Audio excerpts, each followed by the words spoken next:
650, the progressive voice of Minnesota. It's the Matt McNeil Show.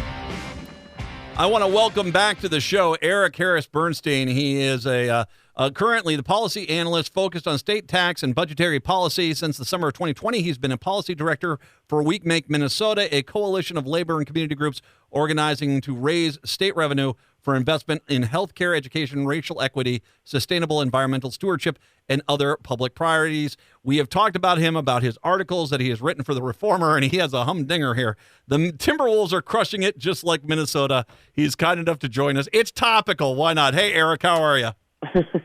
Wolves in 4, baby. Well, they show. Well, okay, you I'm and I good. could. How are you? I'm doing well. You and I could go. I don't know what. Denver's just getting outmanned here. I'm very impressed with how the T-Wolves are looking. I hope they can continue this all the way through. Yeah, I mean, definitely. I mean, incredible defensive effort in Game 2. I think a lot of folks thought it was great. We stole one away, and I wrote that column and I ended it Wolves in 4. Kind of lightheartedly, like certainly I believe in the Wolves, but 2 games away in a playoff series against the defending champs. No one's expecting that. And so I was kind of prepared to get chided for jinxing them. But there I was. They came through, and it wasn't close. It was never stressful. It was an exciting game from our perspective. It must have been very painful for Denver. Denver is a good team. I don't know if it's going to be a sweep, but at the same time, they're looking pretty good right now. But let's bring up to the point of this. So you Yes. cover tax policy here. So what is it about, as you wrote this article, where did it come to you saying, okay, the Timberwolves and the success they're having, this is just like Minnesota? Where did that comparison come from? Well, it actually started from something that we hear on the other side of this debate. And so, I'm someone who believes that our taxes, create an enormous amount of public value when we finance roads and education, healthcare, parks, and all these things that we need to have a good society. And the folks kind of on the other side of that debate here in Minnesota, for example, at the Center for the American Experiment, well, they're actually the ones that started this because for years they've been writing consistently that Minnesota's personal income tax rates are a barrier to the success of our sports franchises. They've written this with regards to the Timberwolves and with regards to the Vikings, and they've essentially said that because, we have a higher income tax rate than a lot of other states, especially for high earners, people making millions like our, Timberwolves and our Vikings, that because of those income tax rates, we won't attract the same level of talent. And they, there are examples of players who talk about wanting to play in Texas or wanting to play in Florida where there's no personal income tax. And so they've been arguing that Minnesota sports are essentially doomed for years and years because of our tax rates. And there's just this perfect parallel here with the success of the Timberwolves and the success of the Minnesota state, sort of not just our economy, but our society overall. And so, I was actually just responding to something that's been said. The Timberwolves, they can't succeed because we're never going to get the top talent because the top talent doesn't want to pay our tax rates. And, not only is that not always true, a lot of NBA players are playing in states that have higher tax rates like California and New York and many others. But also, I think the point I make in the article that I really think is the most important point is that attracting the top talent, is not necessarily the most important thing to success. What makes a basketball team or what makes an economy or a society successful is a lot about teamwork. It's a lot about cooperation. And, do we fund the schools that give us a strong workforce? Do we fund the transit that ensures that, workers can get to good jobs all over their region? Do we fund healthcare to make sure that people are, taken care of and that they can, live, high quality lives and, live, healthfully and, So basically that's kind of the premise of the article, and I kind of take a couple turns in there, but that's the general idea. It should be noted, we can always laugh at this idea because, well, the reigning NBA champs are at Denver, Colorado, which has a tax rate closer to ours. Massachusetts, how many New England Patriots Super Bowls did they have over there in Massachusetts? Right. It's like, no, there isn't. That's just an argument people make to try to say, and I don't know what they're thinking, like we're all going to repeal our tax code so we could possibly win a sporting event, but that's dumb. But I will go back to something you just sort of said, which is that I think it does draw the best talent. My wife worked as a corporate headhunter at one point, And she said that the toughest city to recruit into is Minneapolis, St. Paul. The toughest city to recruit out of is Minneapolis, St. Paul, which is basically people get here, and I can't tell you how many times I hear it. It's like, wow, the parks, the lakes, it's clean. There's not trash everywhere. The schools are fantastic. The public schools are fantastic. The quality of life is good. You get a decent wage here. That is not something that happens uniquely. It happens because we invest in the community and we see the results of that investment. Yeah, that's exactly right. And that's not just an anecdote from your wife, actually. Towards the end of the piece, I reference a study that was done by the Center for Fiscal Excellence, which is a very fair and reputable sort of think tank here in the Twin Cities. But it is business-friendly, sort of business-focused, and it is funded by business groups. And they studied the whole migration question, the question of do people, are they leaving Minnesota? Are they coming to Minnesota? Why are they leaving? Why are they coming?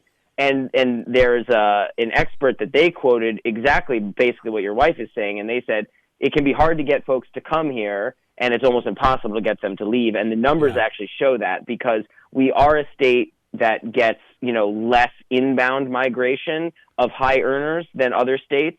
But we are also one of the states that gets the lowest outbound migration. So that's not just something that people are saying. That's actually something that we see in census data, in IRS data.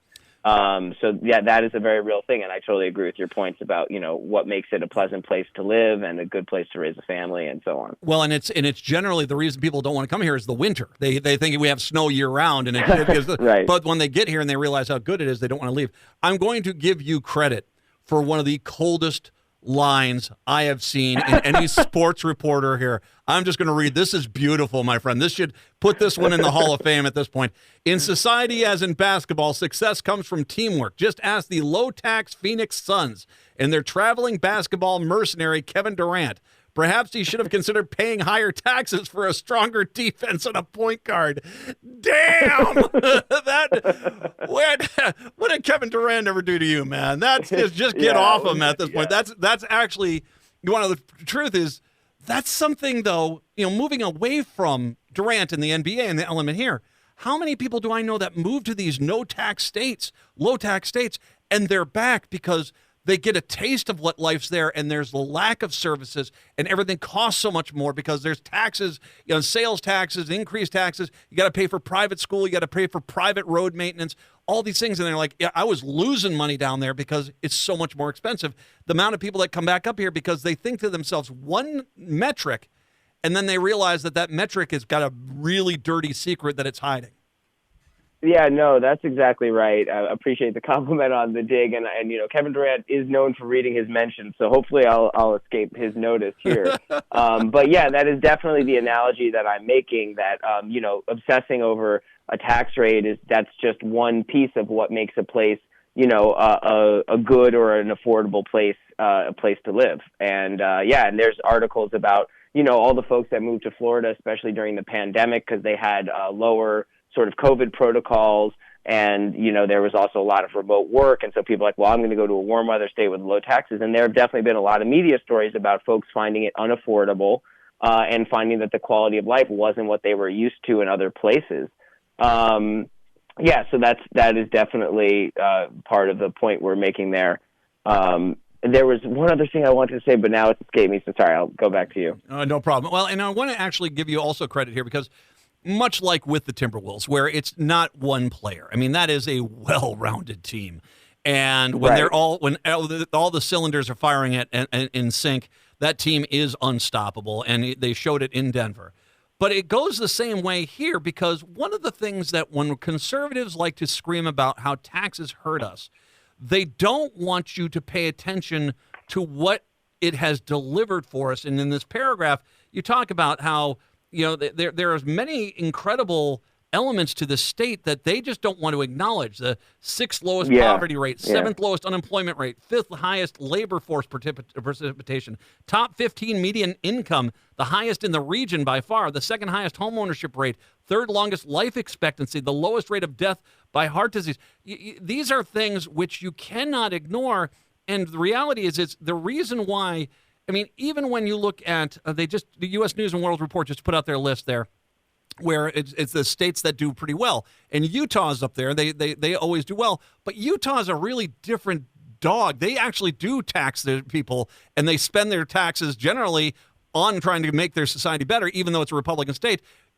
There is a dynamic here. When you look at the best states in the country, the tax rate does equate to a quality of life for all people as opposed to a selfish narrative, which I think a lot of this is that for you'll have a lower tax rate, but the reality is society as a whole in these other places, it's really bad. Yeah, no, that's absolutely true. I do think that there is a good correlation between a lot of these quality of life metrics and, tax rates and public spending overall. But, because Utah came up, and there is one very important caveat to a lot of those great statistics that you mentioned that I list in the piece, and that is race.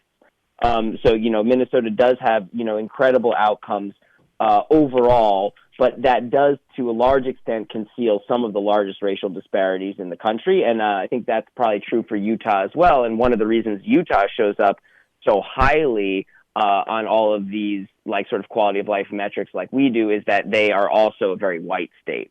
And so as Minnesota becomes more diverse, I think we have a big challenge ahead of us. It's not a new challenge, but that we've had for decades, of ensuring that the prosperity we enjoy here is shared broadly across race, across different racial groups. And I do think that, we have a lot of increasingly diverse representation in the state legislature and in city legislatures across the state. We heard the St. Paul City Council is now the first ever all women, I think it's all women of color city council. And actually another Timberwolves tie-in. I remember that Kat gave them a shout out when they first got elected last fall, which was super cool of him. Another reason to feel good about the Timberwolves. But so, I do think that we're making progress on the racial equity front, but that is a major asterisk on a lot of the kind of high socioeconomic socioeconomic metric sort of conversation that, here in Minnesota, that we need to make sure that we're thinking making sure that prosperity includes everyone. Well, and you go even further. Let's kind of do that comparison again between the Timberwolves. You build a team. You basically have the people that can do there and step in when we lose Rudy Gobert for game 2, and all of a sudden we're still fine. We actually look better than we did in the first game. You have that happen. Same thing goes here. Is that a tax code doesn't do you a lot of good if all you're doing is basically giving that money to a handful of corporations and wealthy people.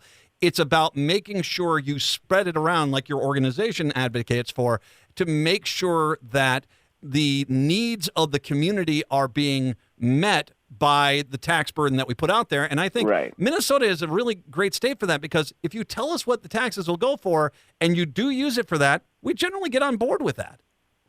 Yeah, especially compared to many other states. I think that's true. And just to go back to the metaphor, I think the idea there is that in the piece, I admit that, yes, of course, there are some basketball players or football players that don't want to pay a certain tax rate, and we're probably going to have a hard time convincing them to come here.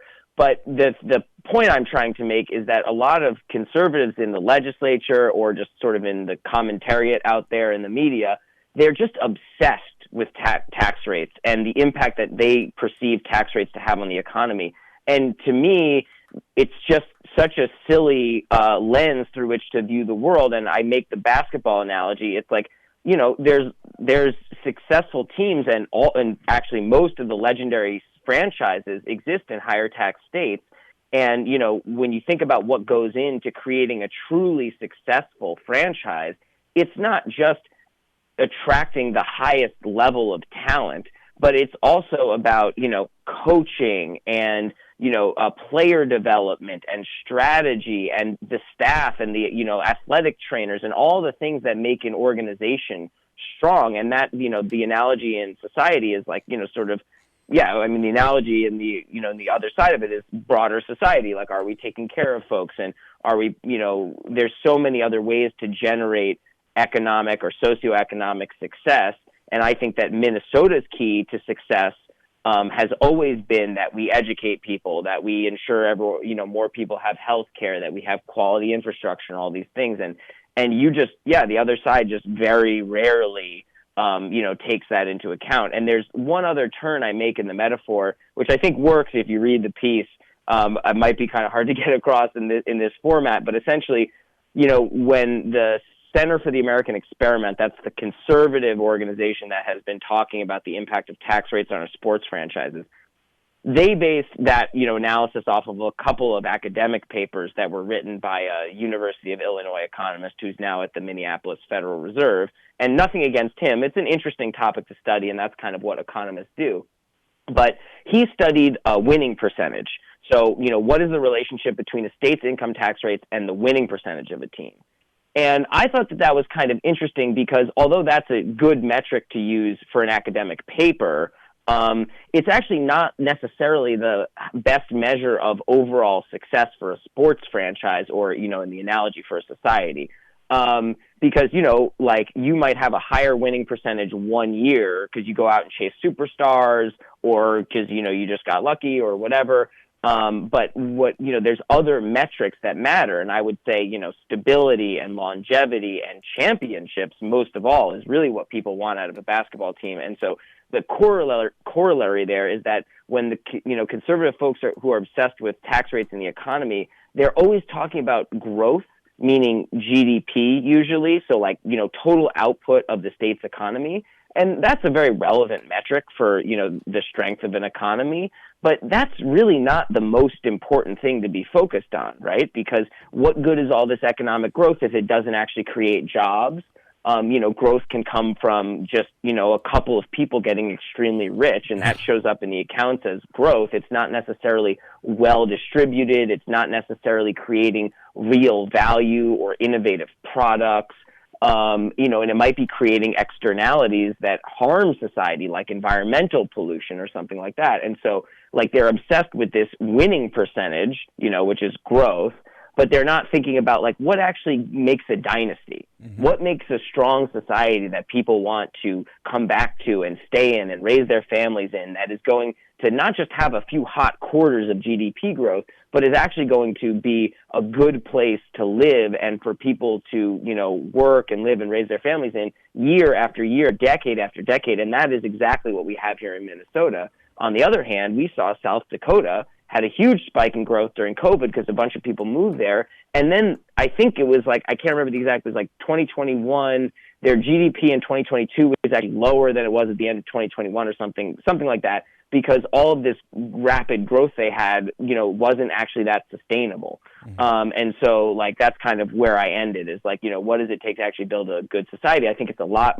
closer to what we're doing here in Minnesota and to what the Timberwolves are doing in the basketball realm than it is to what a lot of lower tax states are doing and how they're getting their growth. Well, so that I, felt like a good kind of closing point for the piece. It's an excellent point. It's like in the same way an NBA team with one superstar doesn't do really well. I can look at Arkansas. The Walton family down there has tons of growth, but the state itself is not exactly benefiting overwhelmingly with that. I got to give you a lot of credit. It's a heady issue, but you've made it incredibly relatable. The Timberwolves are crushing just like Minnesota. Eric Harris Bernstein. Eric, as always, thank you very much. I really appreciate the time today. Yeah, thanks so much, Matt. This was fun. I really appreciate it. You never know. You write these things, you're not sure who's going to read them, so I really appreciate you noticing it and picking it out. And this was a great conversation. And go Wolves. Wolves in 4. Wolves in 4. Okay, you heard it from Eric. He's smart. I'll go with him. We'll take a break, wrap up the show when we return. It's the Matt McNeil Show on your Wednesday.